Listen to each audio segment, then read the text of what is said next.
The Carpenter and the Cradle, a History Weaver Adventure, Book 1, by Connie Worden, read by the author. Chapter 29. From his perch in the tree, Ko had a different view of the forest than the one he usually saw from the ground. "Yeah, I think that's the direction he must have gone," he called down, pointing and gesticulating towards the nearest tree. From where he stood, he thought he could jump onto a nearby branch of the next tree, one slightly lower down, without hitting the ground. If he was lucky, and skilled, and the branch held his weight. It surprised him that a man significantly older and heavier than himself, like the enemy stranger, could have done it. In the dark. Although the moon had been very nearly full, very little light would have penetrated the thick wall of tree branches. Plainly, the stranger was lucky and skilled, and brave, and determined. It appeared that he had done it. There didn't seem to be any other explanation. With his heart rate rising, Ko launched his body into midair. His feet safely found their intended landing point, and his hands caught a branch at chest level to steady himself.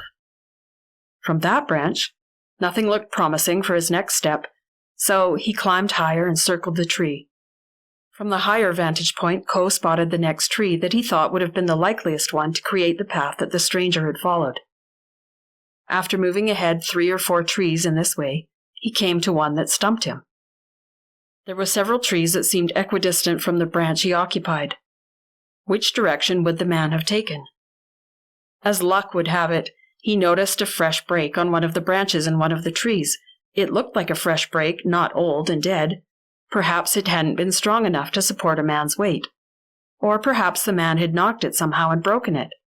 Regardless, it shouldn't have broken from any natural causes. It must have been a man-made break.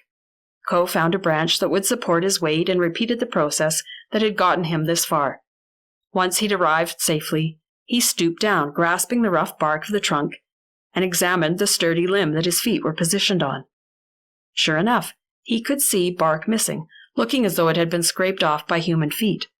The branch above him was the one that had started to break. Maybe the man had caught it with his hands. Whatever the case, he knew he was on the right track. On the very next tree, his trail petered out. He felt sure he'd chosen the right tree after the one where the branch had broken. No other tree could have been suitable for the man, but there was nowhere to go from here. "Limo!" Ko called. "Goro! Bring the dogs! I don't know that he could have gone any farther just using the trees. I think he must have jumped to the ground from here and gone the rest of the way on foot. If so, the dogs should catch his scent on the ground now." Goro appeared quickly when he heard his name, but he hadn't heard everything Ko had said, so Ko had to repeat himself. When Goro heard Ko's idea, he called the dogs who had flopped under the original tree, waiting for new orders. They ran to their master excitedly and happily obeyed his order to track. Almost immediately, one of them began to bay. Plainly, the scent he'd found excited him. The rest joined him until the pack was in full cry, and they took off so quickly the men could hardly keep them in sight in the thick forest. There was no chance of losing them altogether, however, with the noise they made. Suddenly, far ahead, their cry changed. It became mournful, and many of the dogs were whimpering. "They've lost 'em," Goro said between clenched teeth. He was breathing hard from scrambling to keep up with the younger men. The group of men emerged from between the thick trees to see where the dogs had lost their man. The trail ended at the river. The obvious deduction was that the man had taken to the river, and from there the dogs would not be able to follow further. "I wonder where he left his vehicle," Ko thought out loud. "Maybe he left in it," Limo said grimly, "and we've let him get away to do who knows what harm to our cause now."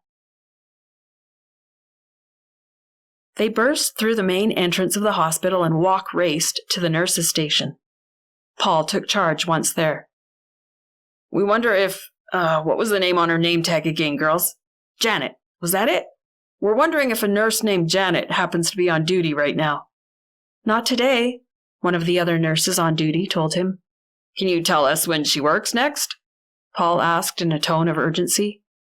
"No, I can't divulge that kind of information about our staff," the nurse said crisply.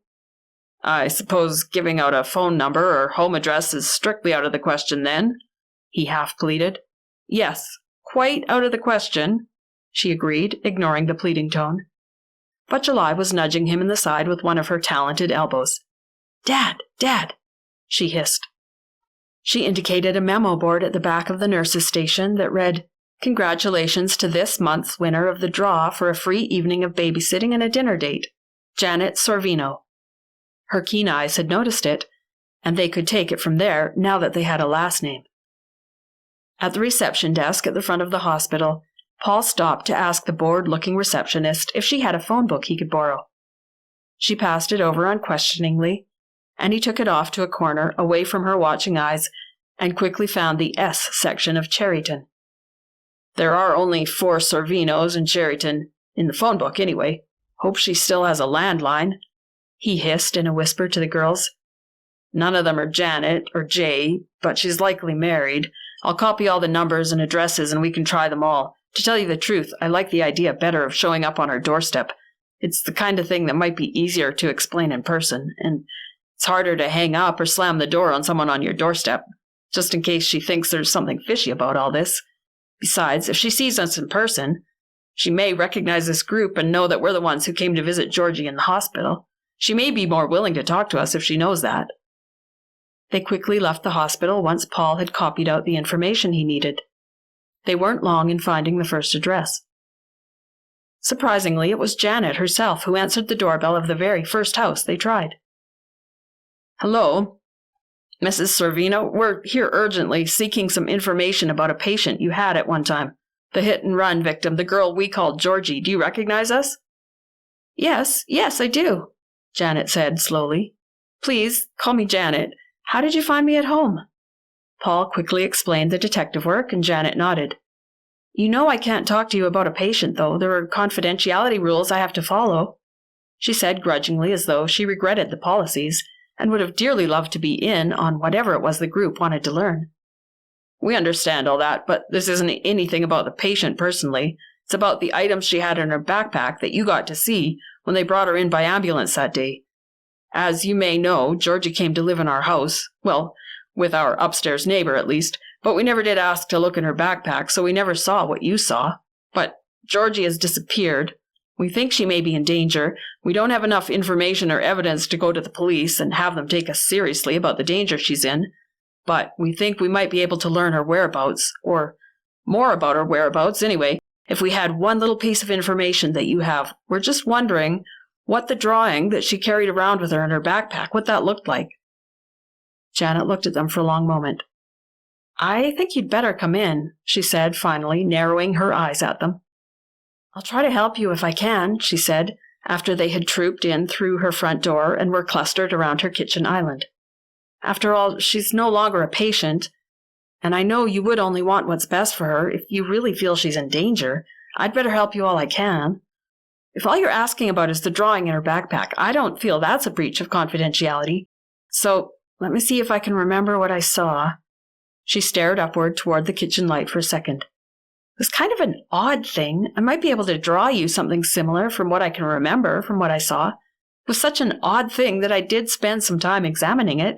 I might be able to give you a rough drawing if that would be any help at all." "Anything you can do would be a help," Paul said. "We'd appreciate whatever information you can give us, anything." She found a piece of paper and a pen and began to sketch. She shook her head, scribbled out her start, and tried again.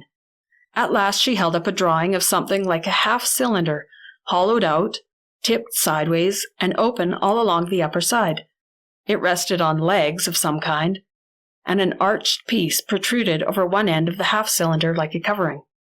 "It looked something like this," she said, holding out the piece of paper. "I remember at the time thinking that it looked kind of like a cradle. Then there were some drawings of designs or something, maybe like moons and stars and some others that were unrecognizable to me that were drawn into the side of it.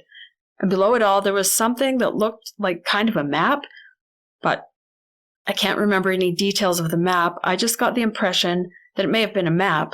There were no words written on it, however, so I won't bother trying to draw the map. I don't think my drawing of it would help you at all.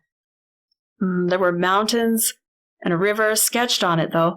I think there may have been a dot or an X or something where 2 of the mountain peaks came together and the river started. At least, I thought it may have been a river. It was just a squiggly line, so I guess it could have been a road, too.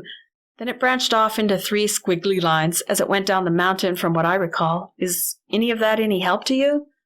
More than you know, Paul said, eyes gleaming. He looked as though he wanted to grab her and hug and kiss her and dance around the kitchen with her, but he simply put out his hand for her to shake as his way of saying thank you. And then he herded the little group out the front door again.